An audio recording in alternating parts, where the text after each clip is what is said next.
The settings in Warzone are massive. A huge list of it. Actually, I'm grateful to see that as well because it lets you customize how you want to play the game. And I will say that it is a very personal choice, a lot of these settings that I'm going to go through.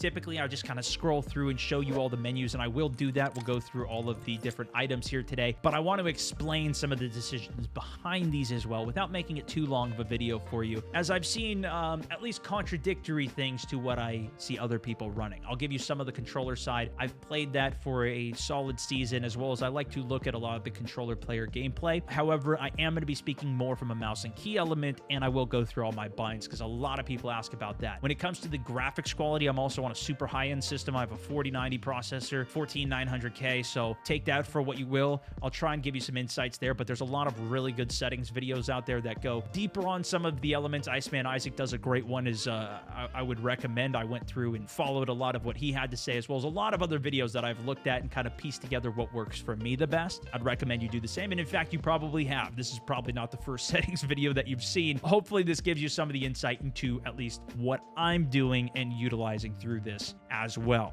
With that said, let's start with the mouse and key side. I play a 4.2 sensitivity in game. My DPI is set to 800. I used to have this at a random number, but I just switched it to 800 to be like the baseline. This allows me to essentially pull a full 360 with a full swipe of my arm. Actually, less than a full swipe of my arm.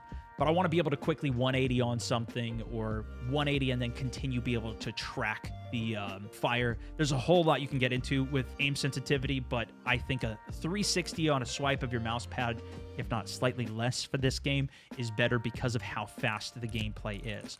You can see my ADS multipliers are all set to 1 as well. I've seen other really competitive players play with a very high mouse sensitivity for hipfire and then drop the ADS speed. That could be very good too. I've never actually tried it. But then if you go to the advanced mouse settings, you can see that's all off here. I do recommend instant for the aim down sight change speed. So as soon as you ADS, it does drop the speed. I am playing on relative, so I'm not playing with the exact same sense for every single optic. It does decrease, but it's the game that's deciding how much is decreased per sensitivity, and I think they do a really good job with that. At least I've gotten very used to it. I switched to this in Warzone 3. Prior to that, I was using legacy settings and tried to make this just basically all weapons are at a 0.8 or 0.75 decrease, and then tried to fine-tune it from there, but I felt like it wasn't worth it. The default is just great. I don't tweak any of these things. The 1.33 third person doesn't really matter that much. I have seen people change that before. I'm not convinced that that's what's really making me a worse player. I think it's the other guys with aim assist out shooting me all the time. That's the reason I'm dying. Auto move forward, I like that on the tilde there. I do recommend using C for crouch. This is something that took me a while to get used to, but it allows me to use my thumb to push the button, and then it frees up everything else. Before, I was using X from my Battlefield days. That was not good. A lot of these are going to be more personal preference. I do have a walk keybind, and we'll talk more about walk a little bit later, and that is set to toggle, so I can get at least some extra tuning for my movement speed. Third person swap doesn't really matter there. I like to keep my weapons as 1 and 2 will switch between my primary and secondary. You can now also set it so that 1 is your primary weapon, 2 is your secondary weapon. However, in this game, you need the option to double hit your weapon and cancel a reload. That is the best way to cancel a reload. It's called a YY from the olden days on the Xbox, whatever. Some people still play that. The point is you swap your weapon and swap back will cancel the reload. So in case you're doing this 2.5 second reload and somebody's pushing the corner, you can cancel it and immediately go back to shooting. Weapon mount, I have it as caps lock. I don't honestly weapon mount very often in this game. Unless there's somebody super far away, you just open yourself up to a headshot quite often. I moved my fire mode very far away up to P because I've hit it accidentally so many times that it is about time that I moved it off of the B key, which is default. I also switched over to getting used to V as the melee. I had this set as F for myself. V is in the same vein of moving my thumb up from the spacebar to hit crouch. It just frees me up to melee, full chase somebody down, go any direction that I want to, and then melee for it. This is just recently that I've really been pushing myself to get better at V, and I've really enjoyed that. Lethal weapon. I also just switched this keybind, so now it is set on the front of my mouse thumb.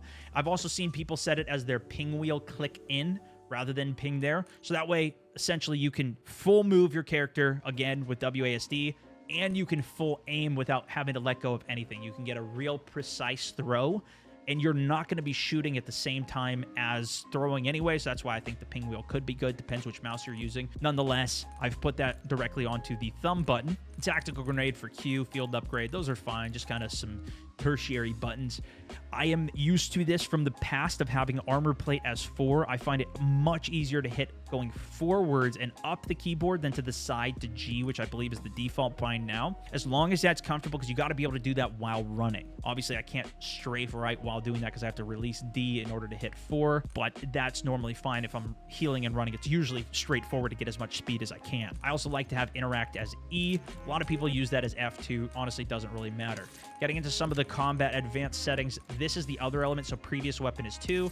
I have next and forward. I've experienced some bugs. I tried to set next weapon as 1 and 2. When I picked up an item, the knife would go to the knife and then it would never switch back. So anyways, this is what worked for me. I think there's a lot of bugs with the keybinds. One of those being with body shield. I would recommend this. I at least have really enjoyed it for the multiplayer side of the game, where you scroll wheel up or down, so that way you can essentially just spam your scroll wheel to try and grab them for the body shield. However, this is broken in the game right now, and I've gone through multiple settings to try and make this dedicated keybind work. So at least as of right now, it doesn't work, and Warzone does work in multiplayer for this, and I do really enjoy this bind. If you have any other good suggestions for this too, let me know. You could set a quick detonate C4. However, you double tap interact, that should blow it. I haven't really used C4 too much. The last 2 years in Modern Warfare, it's been completely broken, so I don't really use it. Score streak set to 5 there. You don't need to have all of the score streak set, but I'm used to that for multiplayer because I've switched my go-to melee button to 3. So this allows me to switch very quickly to it. I don't like having it set as left alt. I think that's another great alternative, but I alt tab too much to like talk to, send a message off Discord or whatever, that it's then just going to throw me off if I want to quickly alt tab, even play, pause a video, and then come back. I don't like keybinds for alternate. Plus, if I'm holding down alternate and then I try and hit tab to open up my scoreboard or inventory, then I'll alt tab off the game. It's just not ideal for me. So I don't usually like setting alt as binds. Vehicle keybinds, nothing crazy here. Actually, this should be set to spacebar. I think I switched that one because I tried to set the jump key here. I just sent that to forward. I don't think there's anything to even jump with, but auto drive forward is the same as my other one here. Previous next weapon don't really matter. I did set Z for climb to roof. That's how it was in the last game for me. For some reason, I don't see the actual prompt in game for this either, but you can hit Z to climb to roof of a vehicle. The lean out button also doesn't show for me. I just realized that I had mine set to V before I had it set to F, so I need to probably get used to that as well. It's because it's tied with the melee button. Okay, that makes sense. Auto fly forwards, horn, nothing crazy there. Going down to scoreboard, I like to have H for the scoreboard in game because you need tab for the inventory.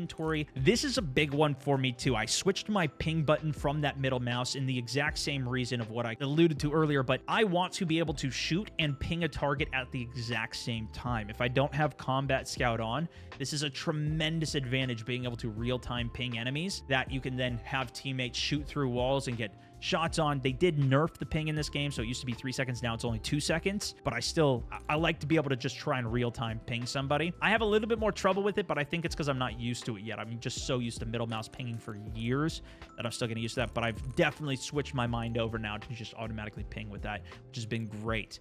That is a very important slot, so you might want to put something else there. I've seen people also use dive for that key. I use left control for dive, and we'll talk about diving probably more in the movement section because mine is set to left control for prone and dive. I think I passed over that earlier. Push to talk T, menus, nothing crazy here you really need to change, but here's all the binds if you want to see what I use. Okay, next up we have movement. Now, this is in my tips video that I put together for you guys, actually showcasing some of the gameplay here and what you want to use for it. I have always been a sprint assist off guy. I did this mainly so that way I could fully utilize instantaneous hip fire with shotguns or people coming around corners quickly. I can instantly shoot. In this game, I find it to be well worth it to put on, at least on.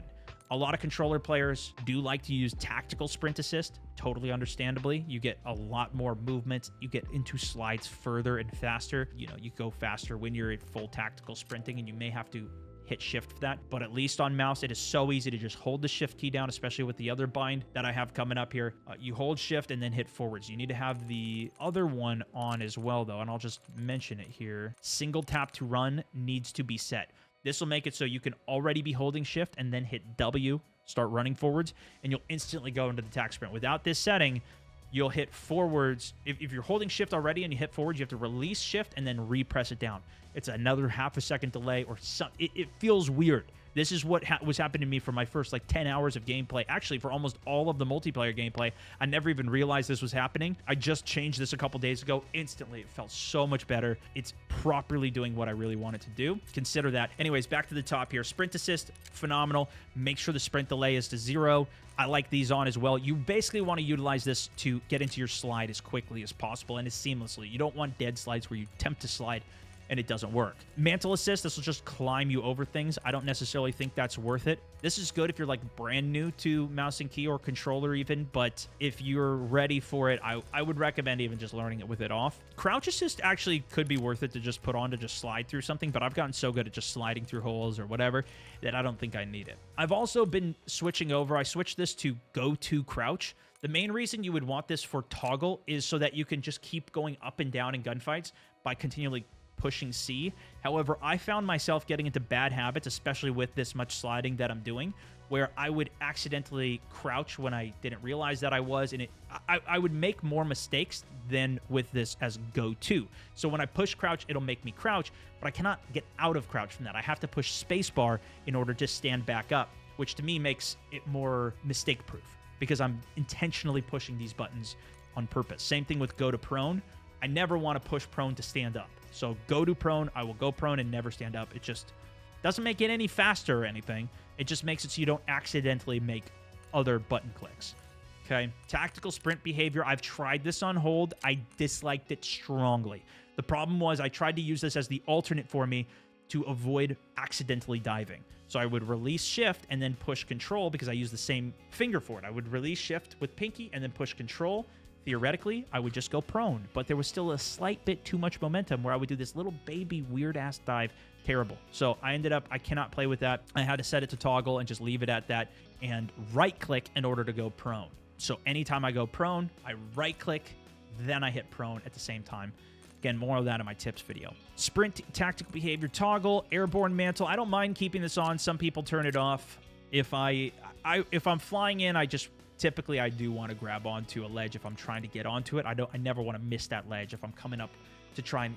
Essentially, what you want to do in this game is grab onto a ledge to cancel the animation of you pulling the parachute. So if you land right onto a ledge, grab onto it, you cancel the animation, you can shoot faster.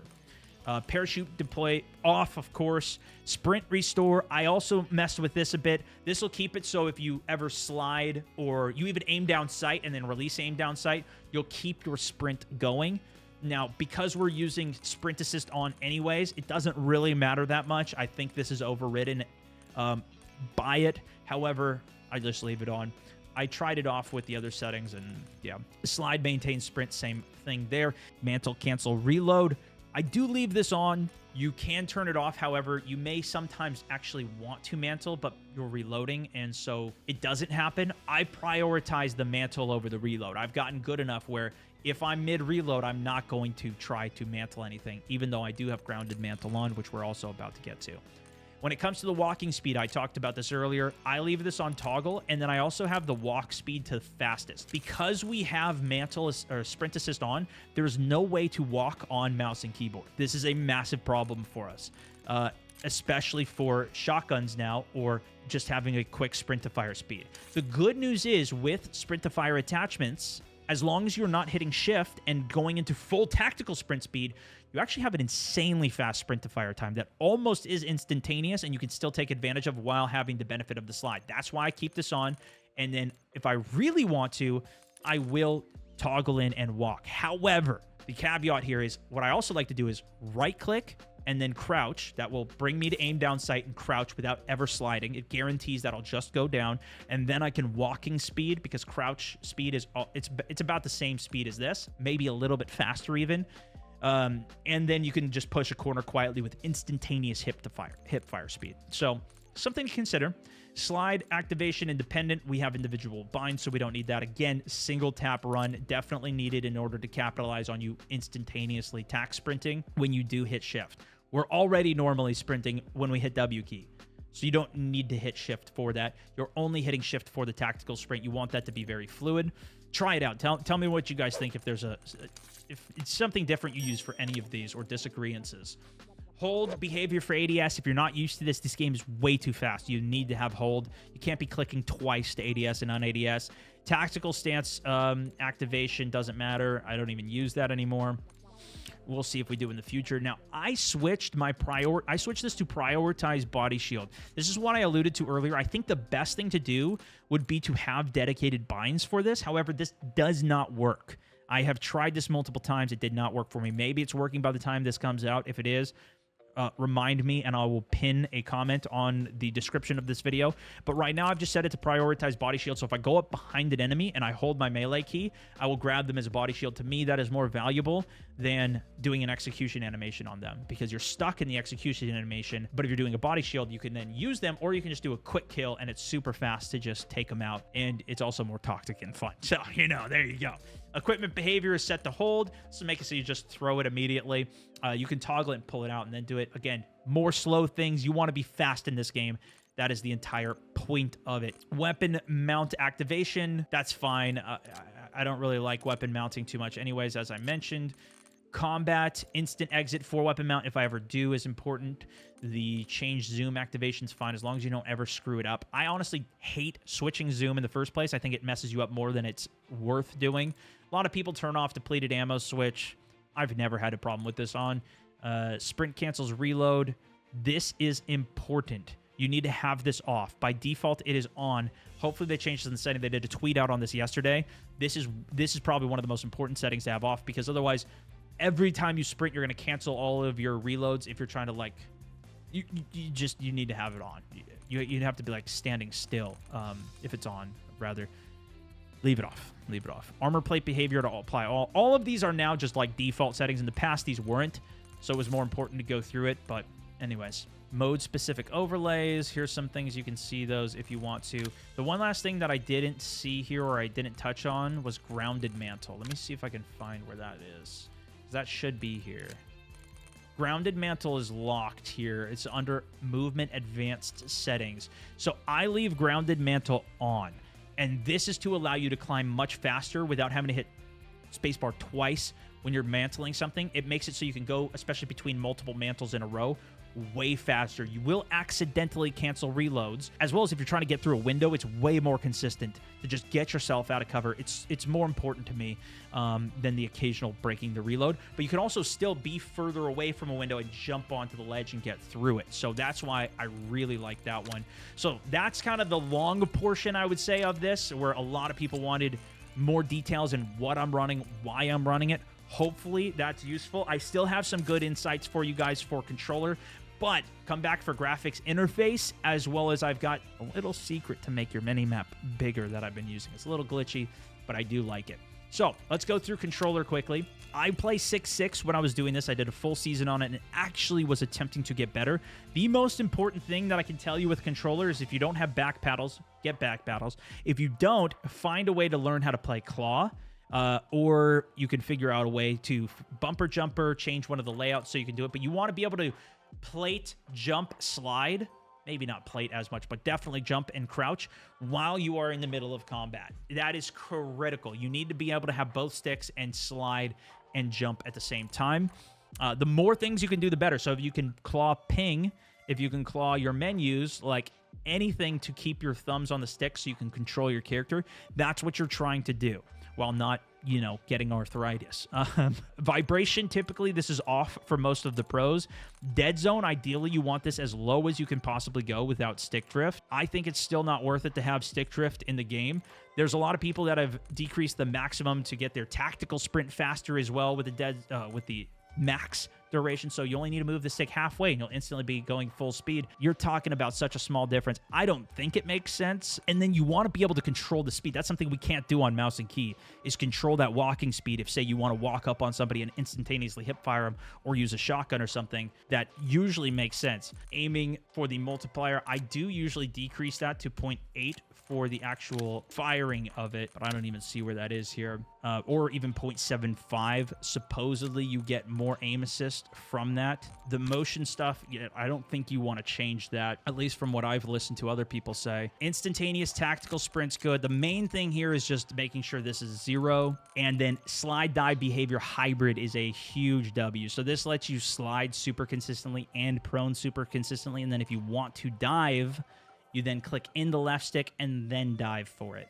That also means that this is why if you run on tactical sprint, you don't need to ever click in the left stick unless you're going to be doing a dive. So it kind of makes that a little bit more manageable. Sprint restore, all of these things on. I talked about this in the mouse and key section a bit. Most of these defaults are good now. Like they'll automatically have apply all. Prioritize body shield would be another one that I would recommend. It's faster to just grab somebody and then you get utility out of it because you can use them as a shield and still shoot. And on top of that, it's more toxic and fun. But then you can also snap their neck very quickly versus going into a full animation for an execution that you cannot back out of or get out of. Now, you could still do both of it, but by prioritizing it, it'll make it so when you hold the button down, it will grab them and go for the body shield. Equipment behavior, just to hold. Apply plate behavior, overlay settings. So those are all the settings that I have for it. Take it for what you will. Now, let's get into some of the graphics.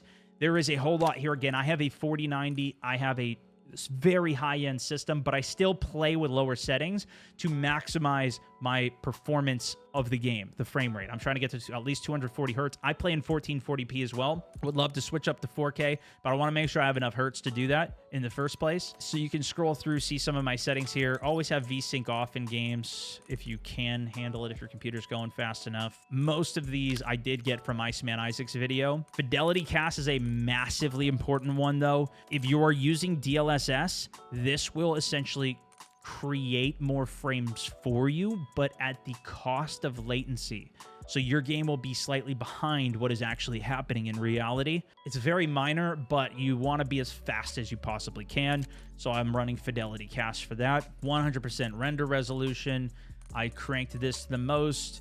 Normal, high, and then the rest of this is off, very low. I like to keep bullet impacts on so I can test out guns by shooting them at the wall and see their recoil patterns, because all the guns are consistent recoil patterns in the game. I cranked this all the way down as well. The game doesn't look the best, especially big map, but I've tried turning these settings up and it still didn't look the best. I think they just ruined the big map off the launch of this game here. And then I also have normal for shadows, and all of these are low. Sometimes there's some flickering of shadows, and I usually just start at the top and start slowly turning the settings up and seeing what it is. One time this fixed it. Same thing with water. That affected the water one time for the volumetric water quality, and I turned it up one setting and then it fixed it. Nonetheless, these are my settings there. On the view, field of view is always one of the biggest talking points. I actually turned mine down slightly. I'm still going between 115 and 120. Even in multiplayer, when I was going for headshots, I dropped it to 110 just to really get that extra zoom to lock in those headshots. But I'm messing with 115 for now. It's all very negligible as long as it's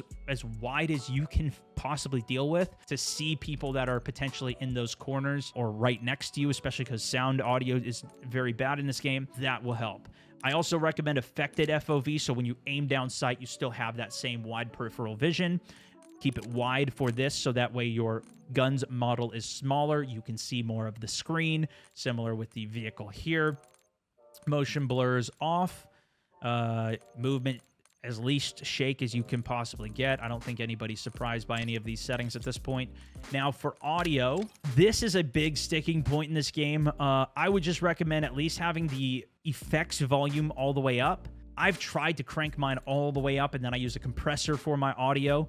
I can, at the end of this, show you my Rode Duo Mixer Duocaster Pro settings. I showed this in my last one of these videos that I did, just if you really want to see everything that I'm doing. But I use a compressor to essentially, or a limiter at the top, to bring down the top audio so the gunshots aren't so crazy blaring loud, and I can still have the volume loud to hopefully hear footsteps. But I'll tell you, they don't exist. There's just some audio that just does not exist. It doesn't matter what your settings are. They don't give you the audio in the first place. The enhanced audio mode is the new thing, though. So this is changing. To me, it seems like it's changing the way that the audio is coming in. Again, not new audio sounds being made. So if there's footstep sounds that are being made, you will hear that regardless if these things are off or on. Now, there's probably better videos that go deep in on all of these settings. And actually, if there's a really good video on it, I would love to watch it as well. But I did turn on the personalized one. I did the scan of it, whatever. I feel like this is more of a scam thing than it is a pay-to-win thing. You know, or maybe not even scam necessarily, because it is changing something, I'm sure. But I think this is more for a single-player immersive experience, from what I can tell, than not. I've tried 4 different audio settings on this now. Treyarch mix, headphones, headphone bass cut, and home theater. Not a really noticeable difference for any of them. I can't hear footsteps on any of them anyways. So I've just gone with the Treyarch mix as intended by the Treyarch team. Sure, you guys probably came up with the best thing you possibly could with it. So I'm just kind of going with that, at least for the start here. Again, if you guys have any crazy insight for me on it, would love to see it. Mute licensed music as well is important if you're ever creating content. Make sure yours is off that as well, or on, to make sure that music isn't played. Reduce the tinnitus sound. I turned that on too, just to, again, minimize any other noise in game that I possibly can. Some of my voice settings here, I don't think you guys necessarily care about that. Now let's get to the interface. This is a kind of a juicy one, because I kind of found out a trick. If you haven't noticed, my tac map is gigantic. There is a limit on the settings that you have here. However, if you've bought Black Ops 6, this is the real pay-to-win element, if you want. I mean, maybe, kind of. Not really. But anyways, if you go into the multiplayer for Black Ops 6 and you go to that same area of interface game HUD, there's a new section here called HUD presets. This may be added in the future. By the time you're watching this, we'll see. If you go to the HUD presets within this menu, go to visuals, and you can actually up the scale here. You might also want to decrease the icon scale a little bit with it, but this makes that overall map that's tiny up in the corner bigger. It doesn't give you more information within it. It just magnifies it and zooms it in. And you can actually do a similar thing by going to the magnified thing here, although I've seen it really whack out my overall HUD on the game. All of this is still very buggy, but that will give you a bigger tactical map that is not accessible. It applies to this game. At least it has for mine. I don't know if I had to do some other trick for it. Let me know if it works if you guys try it out. The other thing I do like to do is I bring my bounds as close in as I can, so that tac map is closer to the center of my screen. So when I'm looking here, it's less distance that my eye needs to travel to down to see my ammo if I need anything. It's a small change, but I really enjoy it, and I've been doing it for games and years. Square does give you more intel. So instead of a circle, that extra corner on each side shows you a little bit more of the map. And if there's a dot there, you'll see what is there on it. So I do recommend square. Most players do run that. Here's the rest of my settings here if you want to see any of it. I did change my crosshair to cyan. This is some brand new setting in this game that they added. If you are interested in changing the color, that apparently is a good, highly visible thing to see.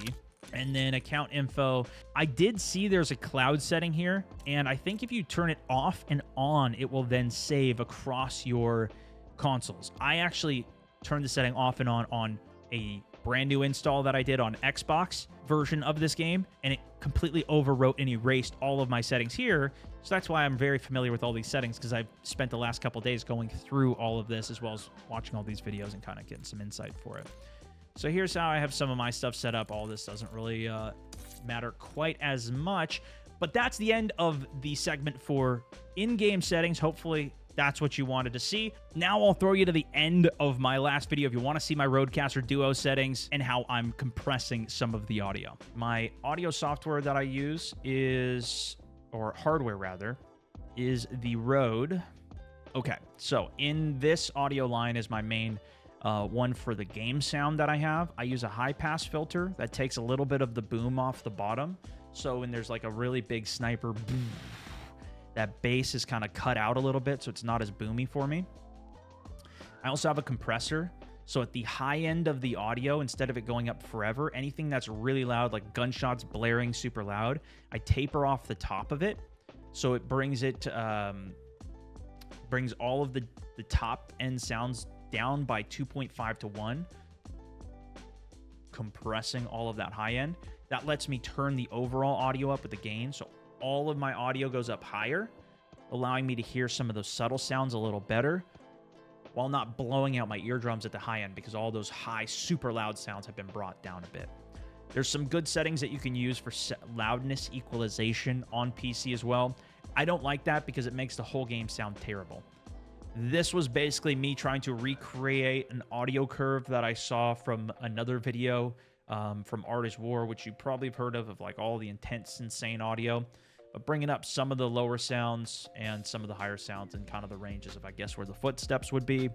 It seemed pretty good. It's a very minor difference in general, but that is the other EQ. So that's the processing that I do for anything. The most valuable thing, I think, is really just the compressor. There's a couple other things you can do. I don't need a noise gate or anything. A lot of these are more for voice. Hopefully this helps with your guys' setups. I will leave a link to this video whenever you type !settings into my live streams, as long as this is relevant. So hopefully this helps out some of you guys that are watching, or you can send it to people that might be asking if you ever see them in my chat. But thanks so much for watching. StoneMountain 64, over and out.